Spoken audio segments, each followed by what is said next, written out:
Así que les voy a comentar un poco mi presentación, digamos, a ver si me manejo bien, va a hablar sobre las áreas de regadío y alguna información de Mendoza para que ustedes conozcan cómo vivimos los mendocinos y su vinculación con el agua. Vamos a abordar temas de calidad del agua, que estamos muy preocupados por la evolución de la calidad del agua en la provincia de Mendoza. También vamos a dar un mensaje, y ahí es donde como agrónomo especialista en riego hemos incursionado un poco en el tema de la calidad del agua, que es el deterioro de la calidad afecta a la producción en todo sentido, en cantidad y en calidad. Vamos a hablar de cómo han evolucionado algunos parámetros físico-químicos y microbiológicos en el agua, los impactos de algunos productos como los fosfatos en los oasis regadíos, algunos indicadores, que estamos trabajando en indicadores de calidad de agua, algo biológico que también se está incursionando últimamente sobre el tema de los indicadores biológicos y bueno, y algunas conclusiones.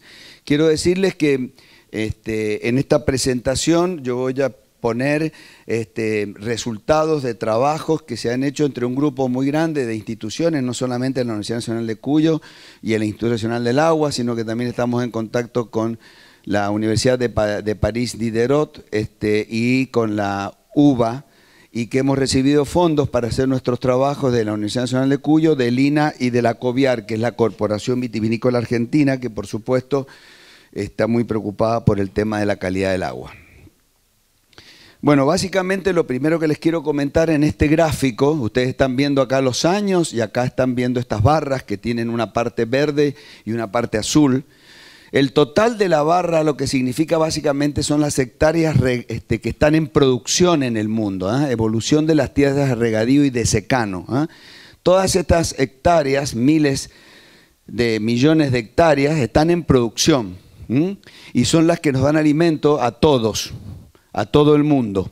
La diferencia entre la barra verde y la barra azul es que la barra verde representa aquella producción que proviene de las áreas de secano, es decir, de lluvia, mientras que la barra azul representa lo que se riega. Como pueden ver, el mundo está alcanzando ya los niveles máximos de superficie productiva.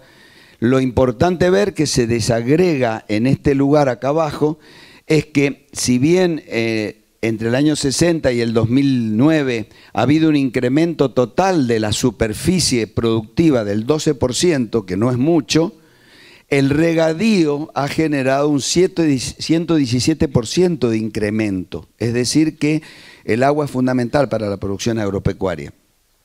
Y esta rayita que está acá representa la proporción per cápita que existía de superficie productiva por habitante, y hemos bajado prácticamente de 0,45 hectáreas por habitante en el año 1900 a básicamente un poco más de 0,2 hectáreas productivas por habitante. Es decir que ahora en menos superficie tenemos que producir los alimentos para todos. Pero ¿por qué esta diapositiva? Básicamente porque está todo vinculado a este 117% del incremento de las áreas bajo riego, porque las áreas bajo riego representan un 20% del total, pero contribuyen con el 20% de la productividad. Y ahí es donde viene lo que es, esto no sé si funciona ahora. Ah, perdón, ahí. Nos parece que se ha cortado. ¿Sí?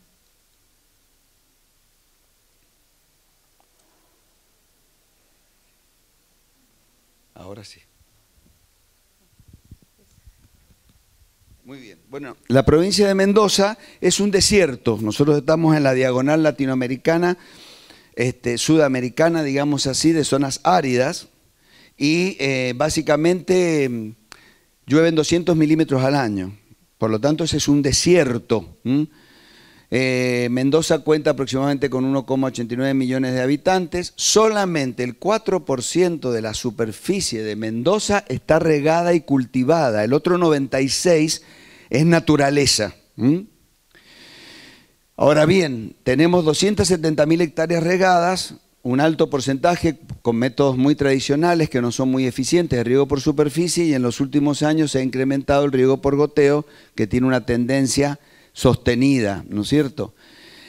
Se utiliza el agua superficial, que es la que ustedes ven que escurren por los ríos, pero además tenemos acuíferos y hay 9.600 perforaciones que extraen el agua de los acuíferos y hay 80.000 usuarios que son los que reciben el agua para regar y para producir los alimentos.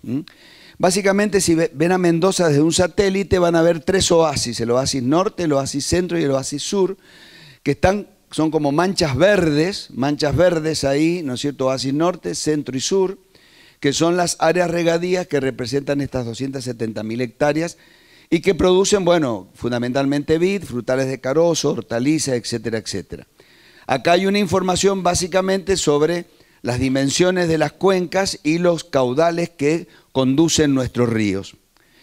Pero lo que es importante remarcar es que estos oasis regadíos se generan o se producen gracias a las extracciones de agua de nuestros ríos que circulan por 12.400 kilómetros de canales que tenemos en Mendoza, más 2.500 kilómetros de drenes, sin contar las acequias urbanas. Solamente estamos hablando de canales de riego, de manera tal que el agua se extrae de los ríos, se conduce por esta maraña de canales que fueron proyectadas y que si bien han sido algunas modernizadas, el crecimiento de las ciudades los han invadido y hoy en día estamos pegados al lado de los canales y ese impacto está transformando la calidad del agua, que a su vez nos da el alimento y se transforma en un boomerang contra nuestra salud. ¿Está claro?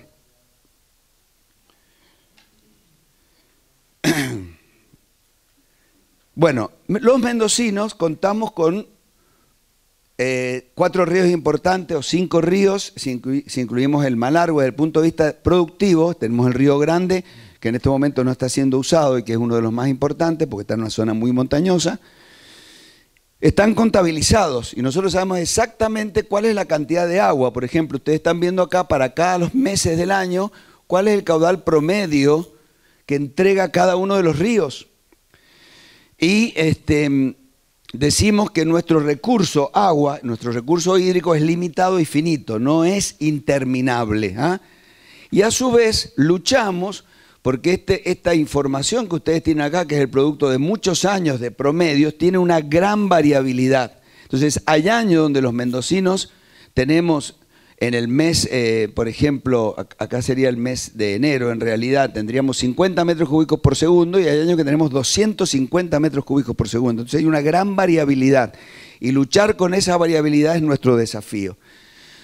¿De dónde vienen las aguas? Básicamente vienen del deshielo de la montaña y el Departamento General de Irrigación ha montado sobre toda la cordillera de los Andes sensores que determinan qué cantidad de nieve va cayendo sobre las distintas cuencas y hace lo que se llama el pronóstico de escurrimiento de los ríos.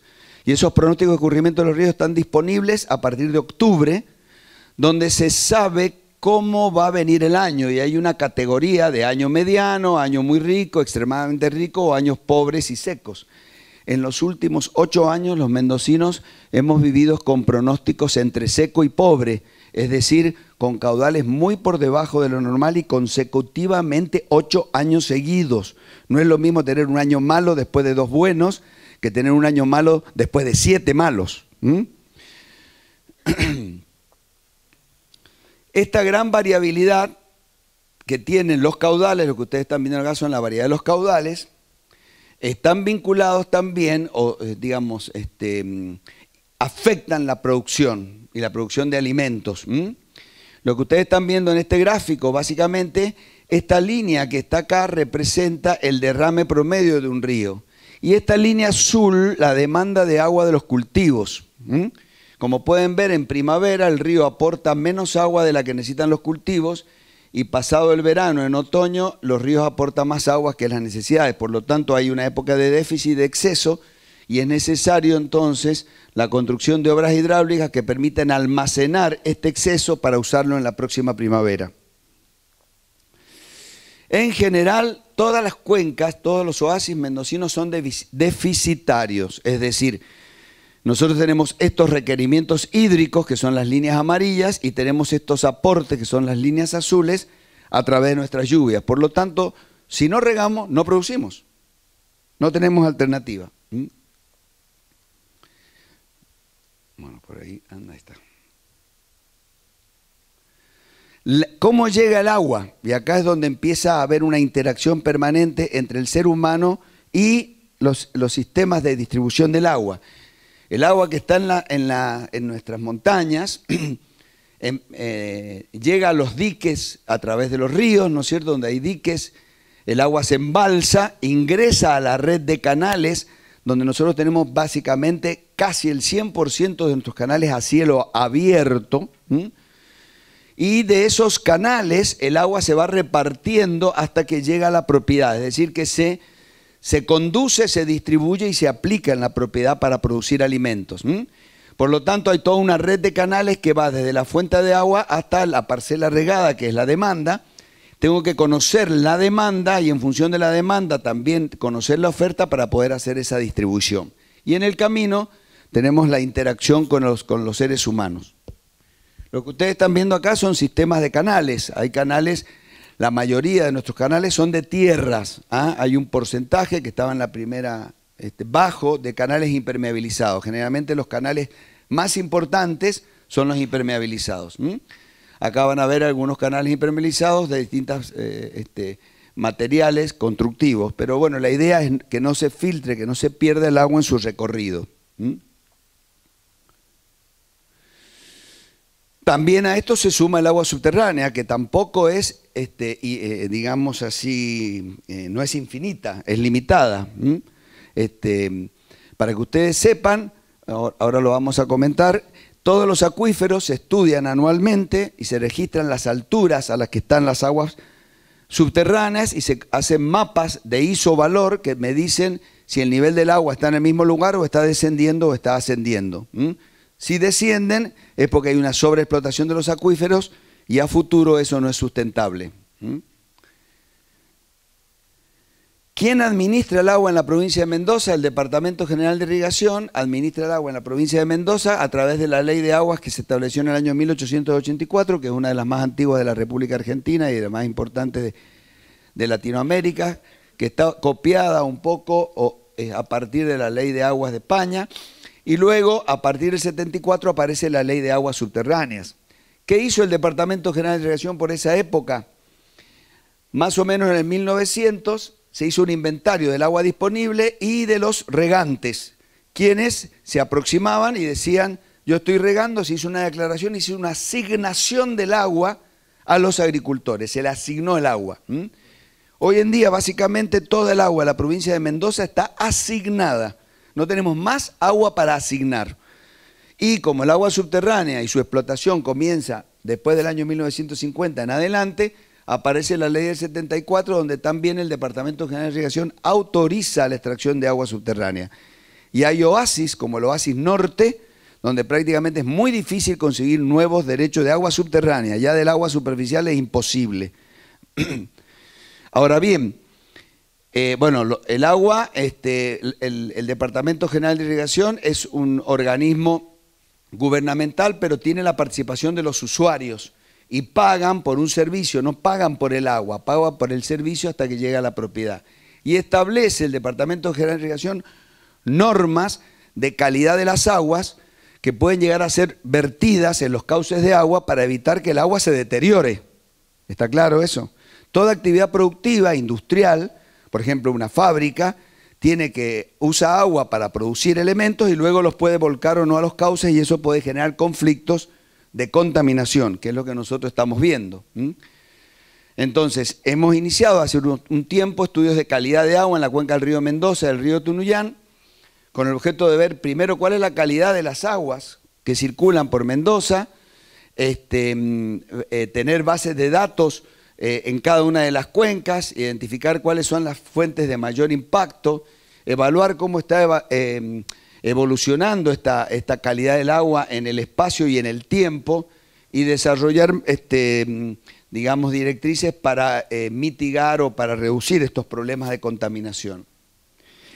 Bueno, miren, este mapa es todo el oasis norte. Este es el oasis norte de la provincia de Mendoza, dice esquema general de la red de riego de Mendoza, río, canales, drenes, áreas afectadas por impacto urbano, industrial y agrícola, plantas de tratamiento de líquidos cloacales urbanos y acres. Acres son las áreas de cultivo restringidos. Las áreas de cultivo restringidos son aquellos cultivos que se riegan con aguas de mala calidad, generalmente han tenido algún contacto con agua cloacal, y que son cultivos que no están en contacto directo con el vegetal, o que no se consumen en fresco, digamos. Puedo regar forestales, puedo regar digamos, algún producto que se va a industrializar o que se va a comer en forma hervida, pero no se puede regar tomate o lechuga, ese tipo de cosas. Fíjense, este es el río Mendoza, acá está la montaña, por acá viene el río Mendoza. En este punto se hace la principal derivación, que es el dique Chipoleti, donde el agua ingresa a la red de canales, que ustedes están viendo acá de azul, está muy simplificado, por supuesto. Este es el canal Cacique Guaymallén, y acá está la ciudad de Mendoza, que es atravesada por el canal Cacique Guaymallén. En esta zona está la zona productiva de Mendoza, industrial, por decir así, donde hay muchas industrias vinculadas a la enología, vinculadas a mataderos, etcétera, etcétera, que usan agua y a su vez después la tienen que devolver al sistema. Ustedes habrán sentido hablar del canal Pescara. Estos puntos que están acá son lugares de disposición final de las aguas cloacales de la ciudad de Mendoza, que van hacia el norte o hacia el este. Este es Campo Espejo, esto es Paramillo. Y el resto en blanco que ustedes están viendo por acá son las áreas cultivadas. Así que piensen ustedes que el agua, que teóricamente, entre comillas, viene de muy buena calidad, suponiendo que las actividades recreativas aguas arriba no sea tan impactante, ingresa a esta maraña, está en contacto con la ciudad, está en contacto con la industria, hay actividades agrícolas, y todo eso impacta en la calidad del agua. Y eso es lo que nosotros hemos tratado de medir a través de nuestros trabajos, donde hemos planteado hipótesis, materiales y métodos, y hemos medido cuáles son los parámetros que se ven más afectados en la calidad del agua. Bueno, básicamente los análisis físico-químicos, pH, conductividad eléctrica, salinidad, sodicidad, etcétera, bacterias aerobias, mesófilas, coliformes totales y fecales, que indican la presencia de material fecal en el agua, y otros biológicos importantes como la demanda química de oxígeno y el oxígeno disuelto. Si ustedes saben, el agua tiene oxígeno disuelto. Si nosotros echamos materia orgánica al agua, los microbios del agua se comen la materia orgánica y sacan el oxígeno del agua y los peces se mueren. Por eso es que es tan importante conocer estos indicadores. Este mapita que está acá es lo mismo que ustedes vieron recién, separado por zonas de riego, y estos puntos son nuestros puntos de muestreo, donde desde el punto de partida R1, por ejemplo, que sería el dique Chipoleti, vemos cómo el agua ingresa por acá hasta el C1, que es el final de Cacique Guaymallén, y ahí medimos el impacto de la ciudad. Luego, entre el C1 y el C2, que es Jocolí, vemos cómo impacta el Campo Espejo con sus vuelcos ocasionales sobre los canales. Acá seguimos por el río y vemos cómo la planta de Paramillo con sus vuelcos impacta también en el río, etcétera, etcétera, etcétera. Y así hemos medido y hemos observado que hay un deterioro de la calidad. Este es el río en su cabecera y este es el río en su parte terminal. Y hay algunos parámetros que desde el punto de vista de la agronomía nos preocupa muchísimo, porque hay un incremento de la salinidad. C es la salinidad del agua. Si el agua se saliniza, como dijimos recién, voy a necesitar más agua para producir la misma cantidad de alimentos y a su vez la calidad del alimento va a cambiar. Y fíjense que se incrementa la salinidad, se incrementa la sodicidad, se incrementa desde la cabeza hacia la cola la demanda química de oxígeno y se incrementan las bacterias en el agua. Y eso es por el impacto básicamente de las ciudades, de la industria y de la agricultura. Eso es en el río y esto pasa en los canales. También otra vez, el río en su cabeza le entrega agua a los canales y ustedes pueden ver cómo impactan, cómo se ha deteriorado la salinidad en su recorrido. Y en algunos casos podemos distinguir si la causa es una causa urbana o si es una causa industrial. Por ejemplo, acá, el C5, donde pasa de 800 a 1500 de salinidad, es un problema básicamente industrial, porque ahí va a parar las aguas del canal Pescara. Si esto lo vemos espacialmente, ustedes ven un agricultor que está regando en esta zona con 880 micromoles de salinidad, en esta zona tienen 1300. O en el canal Pescara tienen 1590 micromos. Lo mismo pasa con la demanda química de oxígeno, que de 3 pasa a 24 y en algunos lugares a 40. Y con las bacterias aerobias, que pasan de, por ejemplo, 400 a 1.000.000, etc. Es decir, que el agua va perdiendo su calidad. Eso que ustedes vieron en el río Mendoza, también lo estamos haciendo en el río Tunuyán. Esta es la zona del Valle de Uco, que está de moda desde el punto de vista productivo. Y hace 20 años que las grandes bodegas quieren tener sus propiedades en este lugar. Hay una gran demanda de agua en este lugar. Son los nuevos emprendimientos. Pero a su vez, el Valle de Uco recibe agua del río Tunuyán y de algunos arroyos de alta calidad, y toda el agua se concentra en este punto que es Costanzorena, que está justo aguas arriba de la ciudad de Tunuyán. Y en este puntito acá, entre el círculo y el punto de Costanzorena, está la planta cloacal de Tunuyán. Y cuando queremos acordar, hay vuelcos al agua que van a parar al dique El Carrizal, donde se hacen muchas actividades recreativas. Y por eso ustedes habrán visto que muchas veces el dique Carrizal tiene color verde. Y a su vez este dique Carrizal larga el agua para regar todo lo que es la zona tradicional de San Martín, Rivadavia, Santa Rosa y La Paz, que sería la zona este de Mendoza. Es decir, todo lo que está pasando en esta cuenca acá arriba impacta a la salida y va a parar a la cuenca de abajo. Por lo tanto, en la planificación hay que considerar todos estos impactos y cuidar el recurso y tratar de no contaminarlo. Bueno, no les voy a leer los parámetros. En realidad, yo no soy especialista en calidad de agua. Hay un montón de gente que trabaja conmigo en calidad de agua en la universidad, en el INA. Yo soy especialista en riego.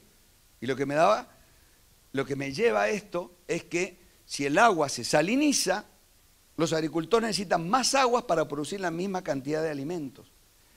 Entonces, básicamente lo que nos está diciendo esto es que a mayor salinidad hay un aumento del requerimiento de lixiviación, es decir, necesito más agua, mayor volumen por unidad de superficie, menos eficiencia de riego, porque estoy gastando más agua en producir la misma cantidad de kilos de alimentos, entre comillas de la misma calidad, pero tampoco es de la misma calidad, y puedo regar menos superficie.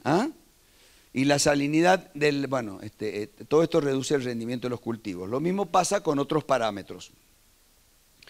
Miren, esta curvita que está acá es lo que a nosotros nos ha llevado a trabajar en todo lo que les mostré hasta el momento. ¿Qué dice este gráfico? Este gráfico acá tiene la salinidad del agua y acá tiene la producción. Si la salinidad del agua es baja, la producción es del 100%. Pero a medida que la salinidad del agua se empieza a incrementar, la producción disminuye. Y por eso empezamos a trabajar en lo otro. Por supuesto que esto nos ha servido para confeccionar mapas espacialmente localizados en cuanto a la calidad del agua que se está utilizando desde el punto de vista de la salinidad y la del suelo también, que están estrechamente vinculadas. Y por eso es muy importante no seguir aumentando la salinidad del agua para que no se aumente la salinidad del suelo. Bueno, esta es la cuenca del río Tunuyán. No voy a avanzar mucho en esto, pero prácticamente es lo mismo, lo que nosotros hemos demostrado, como en la alta cuenca la salinidad de 1200 se transforma en 1400 abajo. Y así como eso hay otros parámetros, como en este caso los nitratos y los fosfatos, la demanda química de oxígeno, el oxígeno disuelto. Todo esto vendría a ser en la cuenca alta del Tunuyán, cómo impacta en la cuenca baja del Tunuyán. Dijimos, bueno, esto es lo que está pasando, pero ¿y cuál es la tendencia? ¿Qué va a pasar a futuro? ¿Lo vamos a mejorar? Por el momento no hay muchos indicios de mejora. Este gráfico es lo que está mostrando en función del tiempo cómo está reduciéndose el oxígeno disuelto en el agua. Por lo tanto hay una mayor carga. Este gráfico está mostrando cómo en algunos puntos los cloruros tienen una tendencia desde el punto de vista estadísticamente significativa, aunque la dispersión es terriblemente grande, pero son líneas de tendencia que nos están avisando que algunos parámetros no deseables que se están incrementando y eso nos preocupa. Ahora bien, las ciudades también tienen sistemas cloacales o no. Y los famosos pozos sépticos o la rotura de las cloacas generan filtraciones que van a parar al agua freática, que es agua que está a 10, 5 o 2 metros bajo la superficie del suelo. Entonces, lo que ustedes están viendo acá es el oasis norte, y en este oasis norte esos puntitos que están acá son freatímetros, son tubos de observación que tienen 5 centímetros, 10 centímetros de diámetro, 3, 4 metros de profundidad y nos permite sacar muestras de la freática. Y lo que ustedes están viendo acá, en líneas de color, desde verde menos peligroso a rojo más peligroso, se ve la presencia de nitratos, y los niveles de nitratos acá han superado prácticamente los 50 miligramos por litro, lo cual transforma estas aguas freáticas en muy peligrosas. Nosotros no vivimos de las aguas freáticas, pero sí tenemos un problema: las aguas freáticas están arriba de las aguas dulces subterráneas. Entonces cualquier problema de uso el día de mañana de nuestras aguas subterráneas podrían generar problemas de traslocación, de traslado de estos nitratos hacia las aguas más profundas. Bueno, esto es lo que ustedes están viendo acá. Básicamente proviene esta presencia de nitratos no de los agricultores, no de la fertilización de los agricultores, sino de las ciudades. Y muchas veces se le echa la culpa a los agricultores. Lo mismo pasa en el río Tunuyán. Esto que ustedes están viendo acá es el río Tunuyán. Viene por acá el río Tunuyán, ahí estaba Costanzorena, ¿se acuerdan que yo les había dicho? Y ese manchón rojo ahí es la ciudad de Tunuyán, es donde tenemos mayores niveles de nitratos. Otro tema que nos preocupó un poco fueron los fosfatos. Estamos hablando de los fosfatos. Los fosfatos, bueno, son solubles en agua, las plantas los utilizan como fertilizante y crecen contentas. ¿De dónde vienen los fosfatos? Vienen de los fertilizantes, del estiércol, de la materia orgánica, de la basura, de las descargas de aguas residuales y de los detergentes fosfatados. Por eso habrán visto en los supermercados que dice detergente sin fosfato, porque esos fosfatos van a parar al agua, y la presencia de fosfato incrementa las tasas de cáncer y las enfermedades neurodegenerativas. Por eso es que es tan importante. Acá ustedes están viendo un canal impermeabilizado y no sé si ven ahí algas, un colchón de algas. Ese colchón de algas solamente se da, se da porque las aguas tienen altos niveles de fosfato, fertilizan. Cuando el agua conduce, ahora está sin agua el canal, estas algas se extienden, disminuyen el flujo, disminuyen la capacidad y generan problemas en la distribución a los agricultores. Este mapa que ustedes están viendo acá tiene círculos. Mientras más grande es el círculo, mayor cantidad de fosfatos hay en ese lugar. Y como pueden ver, de la cabecera hacia la cola se van incrementando los niveles de fosfatos. Por supuesto, ustedes, en un primer momento nosotros hicimos todos estos estudios pensando puntualmente en cada parámetro. Y resulta que, los canadienses proponen índices que contemplen a todos los parámetros significativos de una cuenca. La salinidad, la sodicidad, los aniones, los cationes, la demanda química de oxígeno, los fosfatos, etcétera, etcétera. O sea, a través de ecuaciones que intentan en alguna medida analizar la magnitud, amplitud y frecuencia de estos elementos en un curso de agua, los podemos calificar, y los calificamos cuando contienen altos valores de calificación cercanos al 100%, son aguas excelentes, y valores de 20, 40% de estas ecuaciones que provienen de estos elementos nos dicen que las aguas son de mala calidad.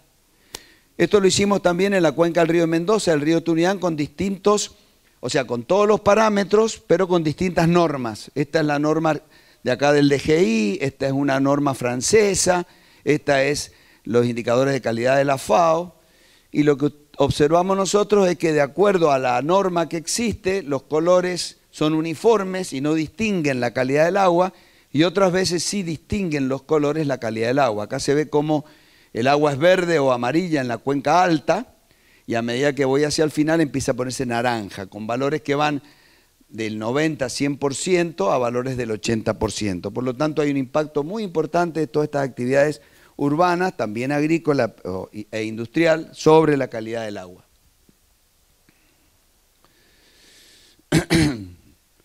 En los últimos años hemos empezado a trabajar con indicadores biológicos. Hay un bichito, que es un nemátodo, que tiene 1 milímetro de diámetro, de largo tiene 1 milímetro, y que tiene un ciclo de vida muy corto, y tiene la particularidad de que ese bichito que está en el agua integra todos los parámetros de calidad del agua, y por lo tanto si el bichito vive, uno piensa que el agua es de buena calidad. Si el bichito no vive, bueno, vamos a tener problemas. Ese nemátodo tiene varias particularidades, tiene en 3 a 5 días da el circuito completo a su vida, es decir, que nace, crece, se reproduce y muere. Es muy pequeñito, es transparente, le podemos estudiar sus genes, se puede congelar, es hermafrodito y además tiene este elemento tiene un 43% de genética proteica similar a la humana, aunque mida 1 solo milímetro.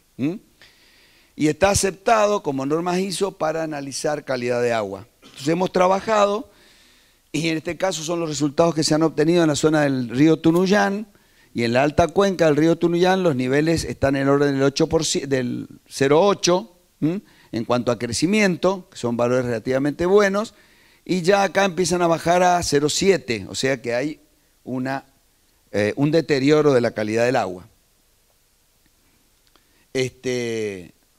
Bueno, todo esto nos ha llevado a obtener una serie de conclusiones con respecto al uso de estos bioindicadores, ¿no es cierto?, a los indicadores de calidad de agua que contienen a muchos parámetros, en fin, están especificados en cada uno de los trabajos.